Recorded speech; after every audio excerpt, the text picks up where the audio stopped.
Hello everyone, नमस्ते, प्रणाम। I hope आप सभी लोग स्वस्थ, सुरक्षित होंगे और मस्त होंगे। हमारी बहुत ही खूबसूरत फिल्म जिसका नाम है शुभ घड़ी आयो का ट्रेलर रिलीज हो रहा है ऑन 14th जैन सुबह 7 बजे, वो भी टीएफ म्यूजिक भोजपुरी पर, आई मीन टीएफ चैनल पर। तो आप लोग जरूर जरूर अपना प्यार, दुलार, आशीर्वाद दीजिएगा जिस तरीके से हमेशा से देते आए हैं। एंड आई एम श्योर आपको ये ट्रेलर पसंद आएगा, बिकॉज मैं पहली बार एक अलग अंदाज में, एक अलग रूप में आप लोगों को नजर आने वाली हूं।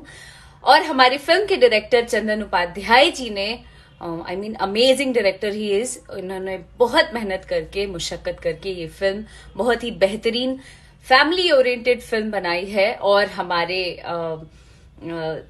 को एक्टर जो कि कल्लू जी हैं, जिनके साथ हमारी पहली फिल्म आ रही है।